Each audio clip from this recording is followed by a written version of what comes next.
नमस्कार, मैं अंजुम खान। दिन भर की खबरों में सबसे पहले नजर डालते हैं आज के मुख्य समाचारों पर। अफसरों ने किया चुनावी चिंतन, मतदाताओं को वोट डालने के लिए करेंगे प्रेरित। कांग्रेस का बीएलए प्रशिक्षण नहीं आए सीनियर लीडर, जयपुर में डेरा डाला। जंक्शन पुलिस थाना के पास चला रहे टेबू की पुलिस ने दबिश देकर किया पर्दाफाश। कल्लू थाना प्रभारी को बर्खास्त करने की मांग पुलिस के खिलाफ लामबंद हुए सामने। अब समाचार विस्तार से। निर्वाचन आयोग से आदेश मिलने के बाद जिले के अफसर आगामी चुनावों में 100% मतदान सुनिश्चित करने में जुटे हैं। कलेक्ट्रेट सभागार में हुई बैठक, अफसरों ने खूब किया मंथन। आइए देखते हैं मीटिंग में क्या हुई बातें। हनुमानगढ़ के अतिरिक्त जिला कलेक्टर बीएल मेहड़ा पेशे से भले प्रशासनिक अधिकारी हैं, लेकिन दिल से अध्यापक जैसे नजर आते हैं। किसी भी मसले पर अधीनस्थ अधिकारियों को समझाना कोई उनसे सीखे। आज मौका था मतदाता सूचियों के विशेष पुनरीक्षण कार्यक्रम के तहत आगामी विधानसभा चुनाव की तैयारियों को लेकर बैठक का। एडीएम बीएल मेहड़ा ने समझाया कि किस तरह मतदाता सूचियों के प्रकाशन में गंभीरता बढ़ती जाए। मेहड़ा ने कहा कि निर्वाचन विभाग चाहता है चुनावों में 100% मतदान सुनिश्चित हो। इसके लिए हमें मिलकर प्रयास करने होंगे। राजनीतिक दलों के साथ तालमेल बिठाकर लक्ष्य को प्राप्त करना होगा।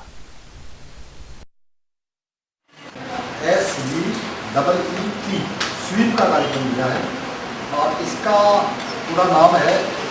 S से है सिस्टमेटिक, V का मतलब वोटर्स, E का मतलब एजुकेशन और फिर जो E है नेक्स्ट उसका मतलब है इलेक्ट्रोल और P का मतलब पार्टिसिपेशन। ये स्वीप जो है वो इसलिए बता रहे हैं, आप सभी जो है वो पढ़े लिखे हो, चुनाव पार्टी से जुड़े हुए हो, आगे भी जुड़ोगे, तो कोई भी पूछे जब स्वीप का कार्यक्रम क्या है, स्वीप का स्वीप तो सिस्टमेटिक मतलब एक सिस्टम के द्वारा। बैठक में कुछ देर के लिए जिला कलेक्टर पीसी किशन भी पहुंचे, लेकिन फिर वे चले गए। एडीएम बीएल मेहड़ा ने ही बैठक का संचालन किया। उन्होंने निर्वाचन विभाग की स्वीप योजना के बारे में विस्तार से बताया। इसके बाद उन्होंने वोटरों को प्रशिक्षित करने की बात कही। मतलब है जो सही वोटर है वो अपना दे दे और सही वोटर अपना वोट दे देगा तो उसके जगह पर दूसरा आदमी वोटर की वोट नहीं डालता। ये एक सबसे बड़ी बात है।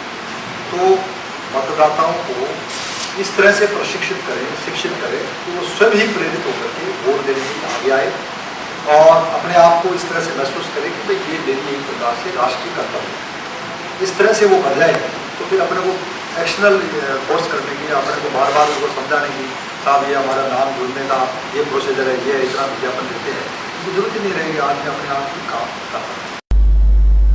कांग्रेस नेतृत्व भले जमीन स्तर पर मजबूती की बात करता है, लेकिन धरातल पर ऐसा नहीं हो पाता। अब पार्टी ने कार्यक्रम बनाया कि चुनाव से पूर्व बीएलए प्रशिक्षण कैंप लगाया जाए ताकि बूथ लेवल के कार्यकर्ताओं को प्रशिक्षित किया जा सके, लेकिन इसमें एक भी सीनियर लीडर नजर नहीं आया। विधानसभा चुनाव के बीच राजनीतिक दलों के प्रतिनिधियों का इन दिनों एक ही काम है, टिकट। किसी को देने में परेशानी आ रही है तो किसी को लेने में, यानी परेशानी दोनों तरफ है। ऐसा नहीं है कि अस्थिति किसी एक पार्टी के साथ है, कमोबेश सभी पार्टियों में इन दिनों यही चल रहा है, बशर्ते कि पार्टी लोकप्रिय हो। अब कांग्रेस को ही लीजिए, संगठन का झंडा उठाने वालों ने डीसीसी कार्यालय में 3 जुलाई की तारीख मुकर्रर की थी कि कांग्रेस का बीएलए प्रशिक्षण कार्यक्रम हो।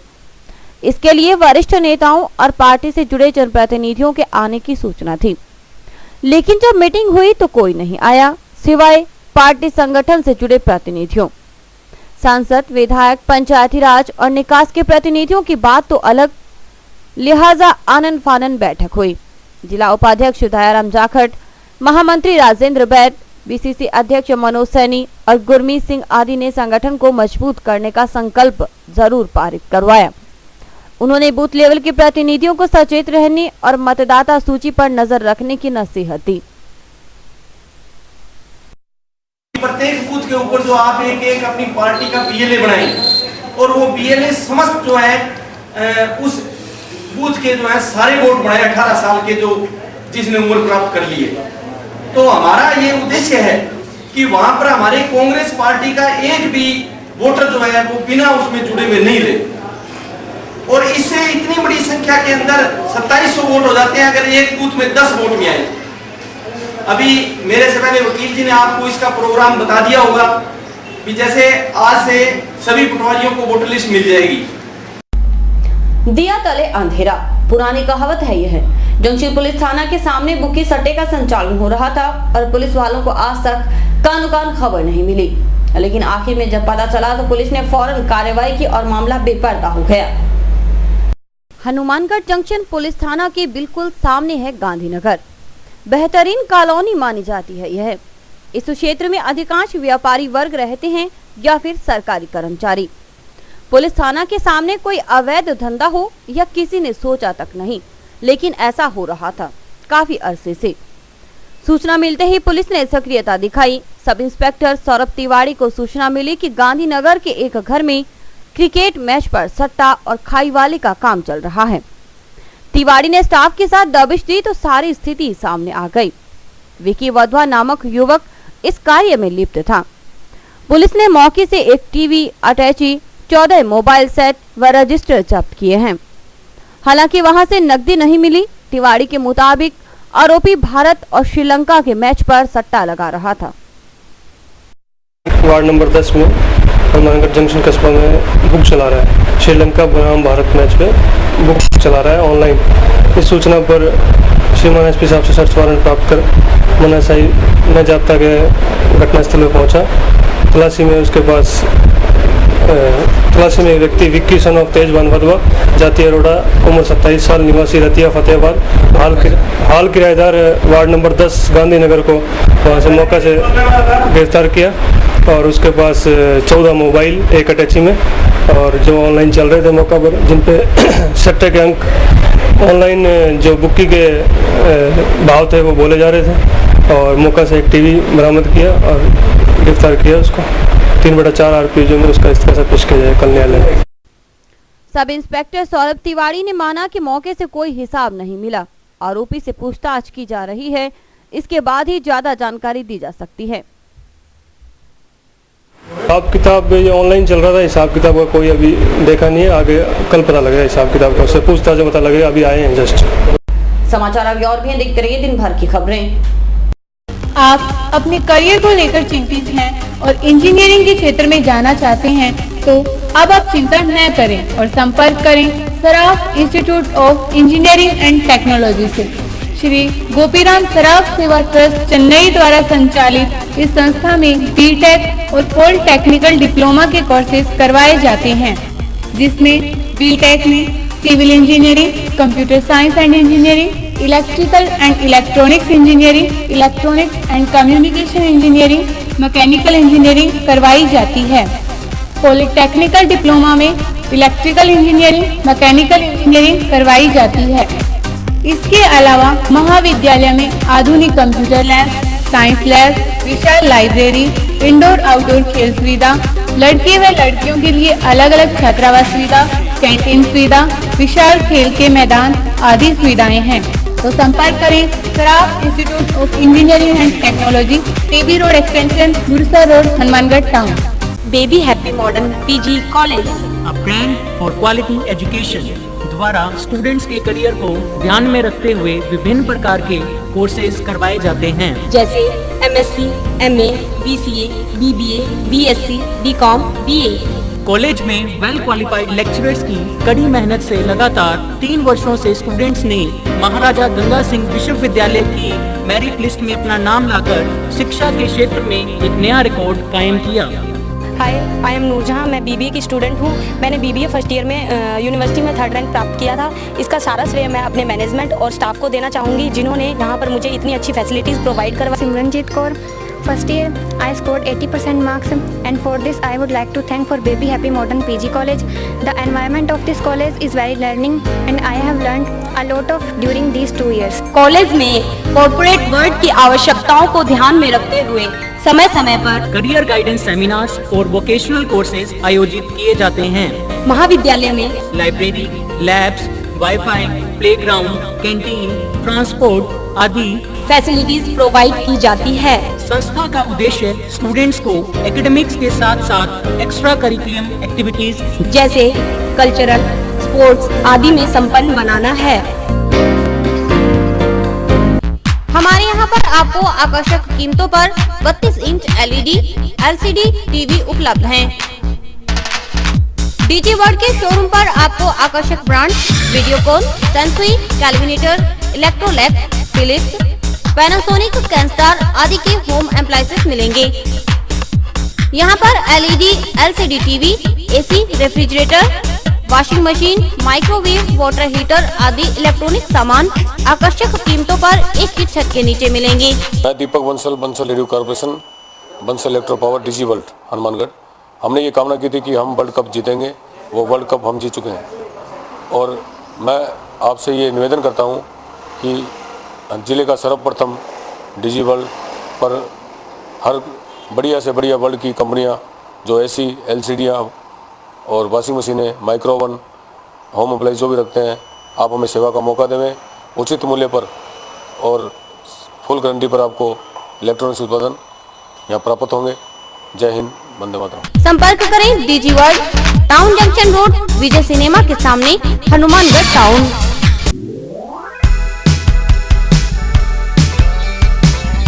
मीत कलेक्शन, एक कंप्लीट जेंट्स वेयर शोरूम।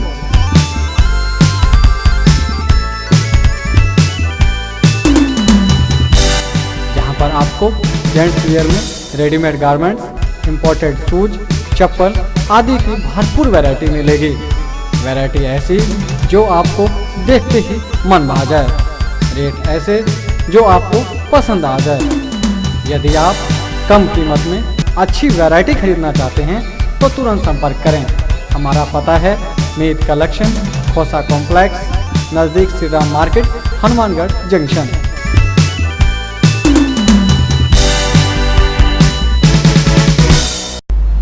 पल्लू में हाईवे जाम प्रकरण के बावजूद बालक की मौत के मामले में पुलिस की कथित उदासीनता से क्षुब्ध कामरेडों ने आज प्रदर्शन किया।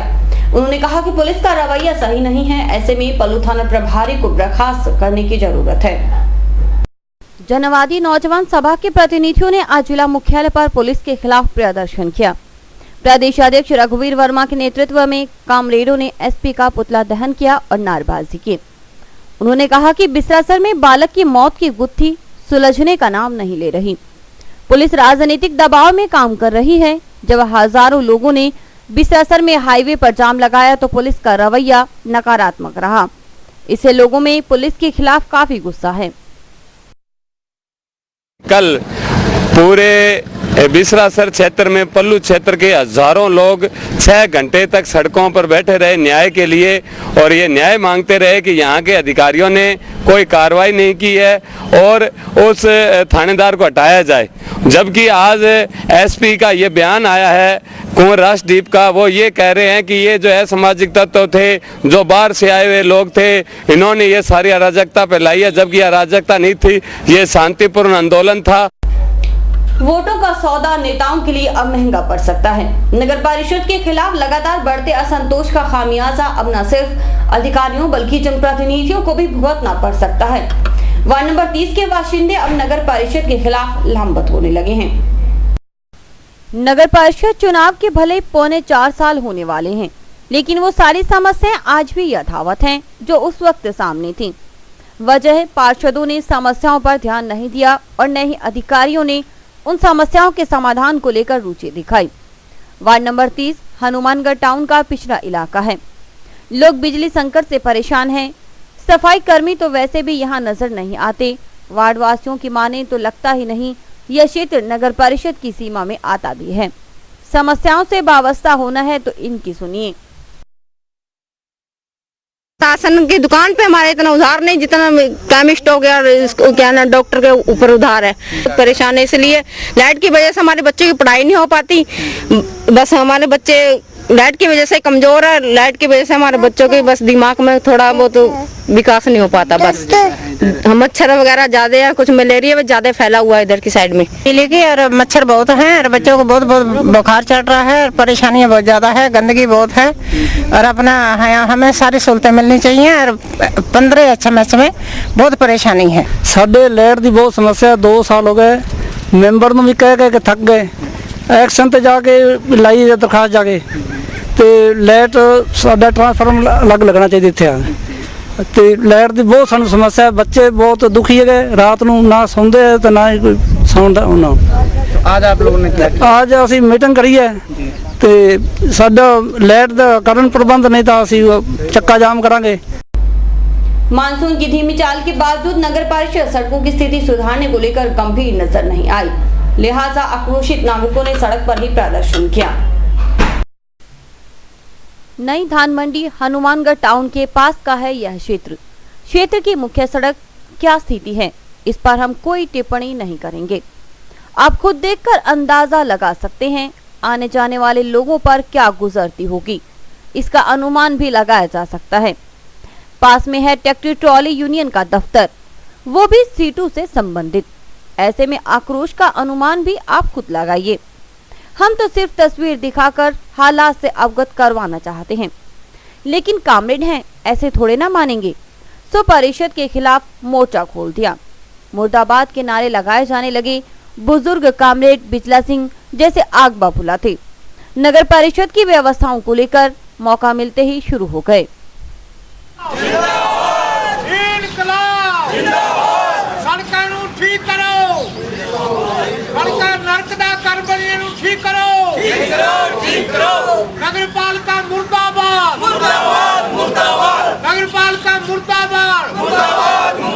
बहुत बारी दरखास्त चलिया गई नगर परिषद के अंदर, नगर परिषद ने कोई ध्यान नहीं दिता।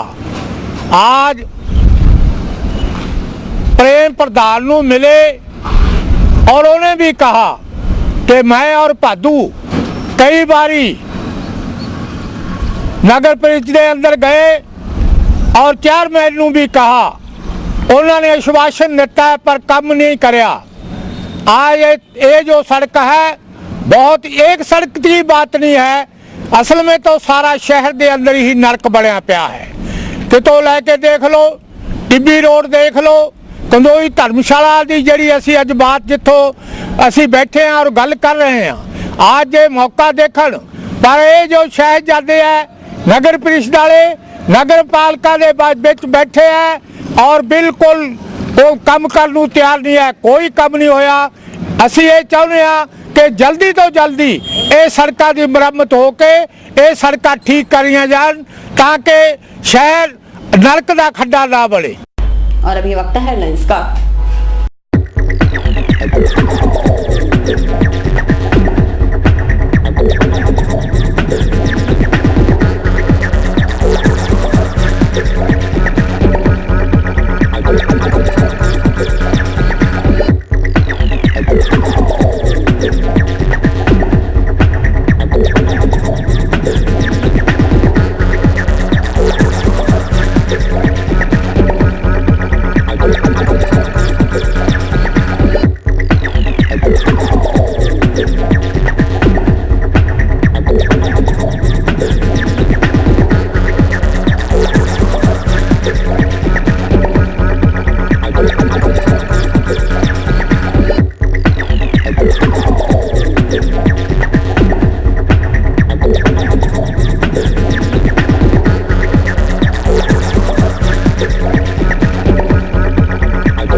हवेलियों के लिए जाना जाता है नूहर। एक और दो नहीं, कई सुंदर हवेलियां हैं नूहर में। कुछ तो वैभवशाली इतिहास को संजोए हुए हैं, लेकिन वक्त के थापेड़ों ने जैसे सब कुछ खत्म कर दिया। इन हवेलियों में अब कोई नहीं रहता सिवाय पक्षियों और जानवरों के, लिहाजा उन पर अब माफियाओं की नजर है। पेश है नूहर संवाददाता रमेश तिवारी की खास रिपोर्ट। बेहतरीन कलाकृति का नायाब नमूना रही कस्बे की प्राचीन हवेलियां संरक्षण के अभाव में खंडरों में तब्दील हो चुकी हैं। कभी रजवाड़ों और बड़े घरानों के शान शौकत की गवाह रही इन हवेलियों की आज कोई सार संभाल करने वाला नहीं। आलम यह है कि इनमें से अधिकांश के तो अब अवशेष ही शेष रह गए हैं। आज से कई दशकों पूर्व अपने क्षेत्र की पहचान रही इन हवेलियों को अपना वजूद बजाने के लिए जदोजहद करनी पड़ रही है। नेवरों की हवेली, थिरानियों की हवेली, डागा भवन, पचीसियों की हवेली, बिहानी जी की हवेली सहित अनेक ऐसी इमारतें हैं जो कभी कस्बे की शान में चार चांद थी। समय के साथ साथ इन हवेलियों के मालिक को देश देशावर में जाकर बस गए, जिसके चलते इनकी सार संभाल करने वाला यहाँ कोई नहीं रहा। प्रवासी लोग जब कभी यहाँ आते हैं तो इन हवेलियों की देखभाल होती है। इससे अधिकतर हवेलियां खंडरों में बदल चुकी हैं। जहाज वाली हवेली, डागा भवन, नेवरों की हवेली, बर्डियों की हवेली, ये ऐसे नाम हैं जो अपनी पहचान के साथ साथ उस क्षेत्र का पता बन गए हैं। इन हवेलियों के आसपास रहने वाले लोग डाक व अन्य काम के लिए इन हवेलियों का हवाला देते हैं। इलाके में अपनी खास पहचान बना चुकी इन इमारतों की सुध लेने वाला अब कोई नहीं। कस्बे की इन इमारतों पर भूमाफियाओं की पैनी नजर है। इनके मालिकों से औने पौने दामों पर खरीदकर भूमाफिया यहां करोड़ों के वारे न्यारे कर रहे हैं। कई प्राचीन इमारतों को अब तक ढहा भी दिया गया है। जानकारी के अनुसार पुरानी इमारतों में धन गड़ा होने की चाहत में भी लोग इन्हें खरीद रहे हैं। इसके अलावा मालिकों को यहां पर भूखंडों की सही कीमत का पता नहीं होने के कारण वे कम दरों में इसे दलालों को बेच देते हैं, जिसका भूमाफिया जमकर लाभ उठा रहे हैं। अपने जमाने में शान और शौकत का प्रतीक रही कस्बे की पुरानी हवेलियां आज संरक्षण के अभाव में जमींदोज होती जा रही हैं। बेहतरीन नक्काशी और कलाकृति का नायाब नमूना रही ये हवेलियां आज खुद का वजूद बचाने की जदोजहद में लगी हैं। लेकिन प्रॉपर्टी बाजार में आई तेजी और हवेली मालिकों के देश देशावर चले जाने के कारण भूमाफिया इनको औने पौने दामों में खरीदकर चांदी कूट रहे हैं, जबकि सदियों का इतिहास उजड़ता जा रहा है। जानकारों के अनुसार महाराजा गंगा सिंह और राव बीकाजी के समय में राजाओं के दरबार इन हवेलियों में सजा करते थे, लेकिन जैसे जैसे राजाओं का राज खत्म हुआ वैसे वैसे इन हवेलियों की बेकदरी होती चली गई, क्योंकि उनके मालिकों ने दूसरी जगहों पर जाकर अपना कारोबार शुरू कर लिया है। ऐसे में उन्हें अपने पुश्तैनी घर को संभालने की फुर्सत नहीं है। बस इसी का फायदा उठाकर भूमाफिया इन हवेलियों को औने पौने दामों में खरीदकर भारी मुनाफा कमा रहे हैं। कस्बे के प्रबुद्ध नागरिकों और साहित्यकारों के अनुसार शेखावटी और नोहर के हवेलियों की शैली एक ही है। राजस्थानी संस्कृति और समृद्धि का इतिहास संजोए रखने वाली इन हवेलियों को अगर आज भी संरक्षण दिया जाए तो उस वैभवशाली इतिहास को जीवंत रखा जा सकता है।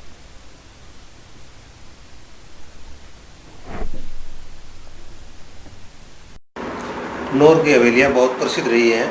यहाँ की डागों की, नेवरों की, पेड़ीवाल की, ये एक ऐसी प्रसिद्ध हवेलियाँ रही जिनकी स्थापत्य कला के अनुसार पुरानी जो चीज़ें थी वो हमारे यहाँ लोग देखने के भी आते थे। और इनके जो भित्ति चित्र हैं अंदर बने हुए, वे सैकड़ों सालों के बाद भी आज भी वैसे ही सुरक्षित हैं। और विशेष बात यह है कि इन भित्ति चित्रों में कहीं भी कोई किसी प्रकार के केमिकल का प्रयोग नहीं किया गया और आज वो उसी रूप में है।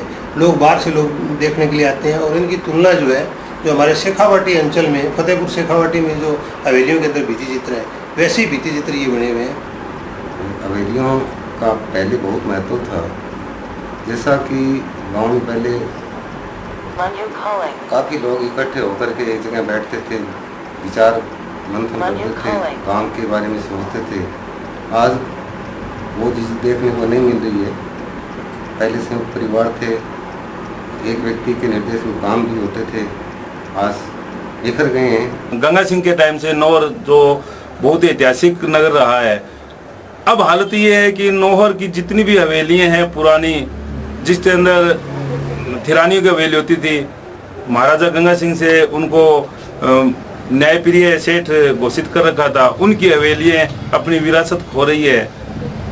बहुत पुरानी हवेली जिनकी बाहर मेन गेट की जो जोड़ी होती है वो बड़ी नक्काशीदार होती थी और उनकी हवेलियों के अंदर चित्र शैली जो पुराने राजस्थान की शैली थी वो सब लोप हो गई है। ये जो पुरानी हवेलियां हैं या पुरातत्व महत्व की कोई हवेलियां हैं, इस संबंध में हमारे सामने अभी तक कोई मामला नहीं आया, न ही कोई सामाजिक कार्यकर्ता या स्थानीय निकाय द्वारा ऐसा ध्यान में लाया गया है।